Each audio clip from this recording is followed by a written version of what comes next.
Did my spiritual healing with God kill my ambition? Crazy question, but it's something that I had asked myself for a long time. I saw this one quote recently that a billionaire said that he didn't want to go to therapy because he didn't want to lose his edge. And there is something about being in fight or flight your entire life, especially when you have no choice, you feel like, but to get out of a situation. And it wasn't until I realized I was using the wrong type of fuel. And when I realized that, everything made a difference. But up until then, I thought literally that I was a different person and that all my ambition and everything was gone. For most of my life, I ran on what I call opposition fuel. I was raised in a cult that essentially said that without us, you are nothing. Without us, you can't do anything. You're going to lose everything. And when I left, and I didn't leave to go out and do business or to be entrepreneur, I felt like I was born with that from a very young age. But when I left, it was like, hey, I have to prove you wrong. I have no other choice but to prove you wrong, because if you're right, then I might as well just not make it. I'm going to prove that you were wrong. I'm going to prove that I can have friends and have a family and have a beautiful life and have a successful business and all of these things that I truly believe, at least from a subconscious level, that it wasn't possible because I was so dependent upon this religion and this construct that was told to me that I could not survive without it.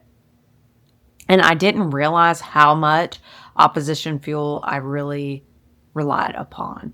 From a young age, I was rejected. I was taught rejection was good because when you're in this cult-like environment, pretty much everybody thinks you are wrong and you're crazy and all of these things. And so I built up these walls to help me compensate for rejection. So it gave me this sense of accomplishment when someone thought that I couldn't do something, to actually go after it anyway. I dropped out of school at 16 and then moved out of the house on my own. And especially then, I was I'm going to go after what I want to go after, no matter what anybody says. I'm going to do it. And if you don't like me, tough. And that was just such a protective mechanism for me, because at the end of the day, I truly loved people. I loved relationships. I loved friendships. I loved being in community. I was raised in this tight-knit community. And then all of a sudden not to have it, it was very hard. And I didn't realize how much opposition fuel I would rely on throughout my life, especially if someone told me that I couldn't do something or that wasn't possible. I was like, those were my keywords. That was like the key word. Not possible, Kim's going to do it. This can't be done, I'll show you that it can. And it wasn't until I really sat down with the Lord and I was like, why am I feeling this way? It's like I needed opposition in order to actually get some fire up underneath me to go. And I see this a lot in Christian circles. There's a lot of Christians who are going to focus more on the opposition to fuel them than just the love of the Father and love of others. So we need to be really careful about this, because if you're focusing more on the opposition, on the enemy, on the devil, on the demons, on everything else, in order to fuel you, our focus was never meant to be on the enemy. Our focus was always meant to be on Jesus and abiding in him and in his love, and then showing that love to others. And especially if you're very justice oriented, which I feel like I was pretty justice oriented, that can even be worse. It can just consume you so much for justice that you forget that it's surely all about the sacrificial love of Jesus. And then by that, I can overflow that love onto others. And so I think a lot of high achieving people have this little secret weapon with pain and with trauma. And a lot of them don't know that, or they do, and they protect that a little bit. And it's not that they enjoy suffering. It's just that suffering taught them to move. And suffering taught them that they can't stay still. And suffering taught them to actually go out and start and run and do what they need to do. So if you grew up feeling unseen, or that you need to constantly seek approval, or that you needed to constantly perform in order to get what you needed, that if you worked enough or achieved enough that you would finally be worth it, The problem is that can create an incredible source of energy for you. And it probably did. Fear, anger, rejection, proving yourselves, those all create this incredible amount of energy, this survival energy. And when those solely became your fuel source, you probably created success. You may be very productive and you may be admired and you may have built something, but the issue is that fuel is going to run out and that bill is going to be due. So when I stopped constantly living in fight or flight, peace felt very abstract and abnormal for my body. It felt very strange, and I felt like I wasn't doing anything, and I felt like I wasn't useful during those moments. I had to really think about who I was, because if I wasn't the striver and the go-getter and the one that was always doing and the one that was always creating and changing and evolving and all of these things, if I wasn't the one that was going after something all the time, then who was I? Because I felt like I was meant to, or I was created to do all of this. And I had a very unhealthy relationship with rest and with peace and with just downtime. And I think at that point, my mind just started asking, where did my drive go? Where did my fire go? I even said one time that I felt like God was taking everything away from me. Everything that made me purposeful and made me feel good and made me feel like I could do things. I felt like he was taking it away from me. And he was actually just healing me. He was literally taking away the panic and the trauma and the wounds and saying that you're just my daughter and I need you to just calm down. Calm down and I will show you the way. That doesn't mean you're lazy. That doesn't mean that you're unproductive. That doesn't mean any of that. It means that now is a time that I need you to stop, because we have to redirect your focus on how to do it the right way so that you don't burn out, so that you abide in me and there is no burnout at the end of the day.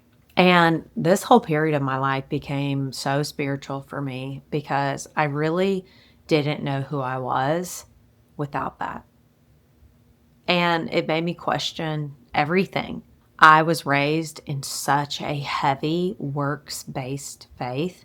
And then I had this crazy driven work ethic as well. And being raised in the Gen X era where it was everybody climbed the ladder, that I didn't know what to do without being the way that I was. For me, even though I do believe even I have the gift of performance, I didn't know what to do without performing, without going overboard, and without showing myself, and without showing everything that I was useful for doing in life. Instead of just saying, hey, I just want to love you. The Lord just said, I just want to love you. I just need to shower you with love. I need to heal your father wound. I need to heal the things that really need healing from the past and the trauma and being raised the way you were and what you lost. And I need the grief to come bubbling up so that we can release it so it stops hurting you and your body. I need all of these things to happen, Kim, because there comes a point where it's no longer sustainable. And that's when I started spending my time with God differently. That's when, in the video where I talked about my morning routine and the 15 minutes of silence in the morning and those pockets of silence throughout the day, that's when I really valued just silence with God, just his presence, just abiding in him. That was enough. That was enough that if my whole life would just go back to abiding with him in the quiet, in the secret place, in the slow rhythms of life, and whatever that looked like, then that was going to be enough. And I did get to a point in my life where the success that I had went after proved to be successful and allowed me the opportunities to be able to rest and to be able to sit still and quiet with him. And I believe that you can do that no matter where you are in life, because we all spend so much time on our devices, on our phones. We overconsume way too much. And we can minimalize things down to make our life simple and easier. And we need to, especially if you are highly driven and highly successful and you're putting so much energy and focus into a business, or if you're in a spot in life right now where a lot of that energy and focus is going into your family as like a young mom of young children, There's times that you will have to intentionally carve out for silence and for that rest and for that downtime with God. You won't be able to make it. You will burn out. You will burn out, and that burnout is never good. It's never good for you or for anybody in your life that loves you. It's not the way that God created you to be. And you are fully loved without anything, without any gift that you have, any ability to do anything that you do, anything that you have, that just who you are, that you are loved and that you are worthy, and that you are worthy enough that he gave his life just for you, and he would have given his life just for you. He will leave the 99 just for you.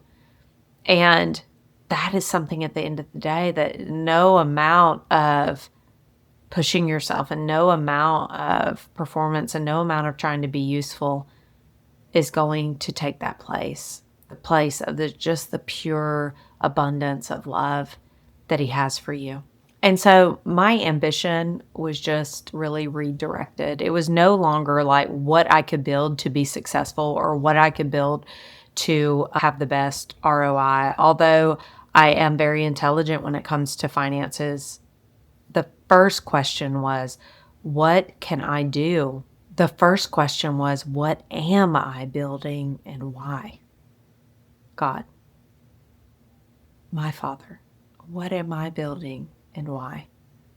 And why is it that I need to, or that I desire to, or that I want to? What is it beneficial for other people, for people that are loved? What is it that is beneficial for you and your kingdom? Like, all of these things matter so much more now than they did then. And it was no longer about me proving my worth, but how can I steward what has already been given to me? And how can I steward that well? And how can I help as many people along the journey as possible? How can I show them your love? How can the fruit of the Spirit be more abundant in my life? And the last time I checked, striving wasn't a fruit of the Spirit. So to me, like, trauma fuel is like gasoline on a flame, and it burns really hot and really high and really fast, and it burns out because you're going at a speed and a pace that isn't sustainable. And walking with God through your business, through your finances, through everything, through your ambition, is that slow burning coal that you need to survive. And it's not that things aren't going to sometimes happen in a quick manner, but some things are going to happen in a really slow manner. And you still are going to be obedient through the process. Even me starting this channel, of course, I wanted to take over and I wanted to be like, okay, I know how to do this and this. And I am literally just every day I'm asking God, give me this day my daily bread and what I need to do in this aspect, in this realm. And what is this going to look like? What is this going to look like for not only me and my family and the people in my circle, but what is it going to look like for you and for everyone else? What's cool is that I still want to build and I still want to create, and I still have so many things that I'm looking forward to. And I'm still building businesses, and I'm still doing that. I'm still spending quality time with my family and with people. I still have the desire burning in me, but now I'm just asking myself different questions. Like, what really matters the most in this second half of life? What legacy am I going to leave when I'm gone? What fruit is still going to remain when I'm not here? Because I know at the end of the day that no one's going to stand at my funeral and say, and have all the list of all the ambitious things that I did and all the things that I lost so much sleep over and drained myself and my body from doing. But they're going to remember the things that made them feel something. They're going to remember that connection. And ultimately, it's the overflow of the love of God. And at the end of my life, if that's what it is, then that's all that matters. And you know what's funny? I used to think that peace was making me less effective. And now I know it's making me more effective because it is allowing me to understand and to know the battles that I am to fight. And it's not a lot of them. Most of it is inside myself that says that I can get on here and talk to you. Maybe we'll meet someday. Maybe I'll definitely finish writing my books and I'll walk into this last half of life probably at a little bit of a slower pace, but still going and still doing, but doing it with joy and with hope and redirecting all of that crazy opposition fuel into the lasting fuel that matters, and that's Jesus himself. And so if you've been feeling this way, I want you to, one, know that you're not alone. And I just want you to know that God has a plan for you. And sometimes it may be slowing down. And sometimes it may be figuring out who you truly are. And it's all a gift. Your past and trauma and all of the things that cause this fuel to burn really hard may have made you ambitious and what the world will see as powerful. But the love of God will make you whole. And really, at the end of the day, that's what you want.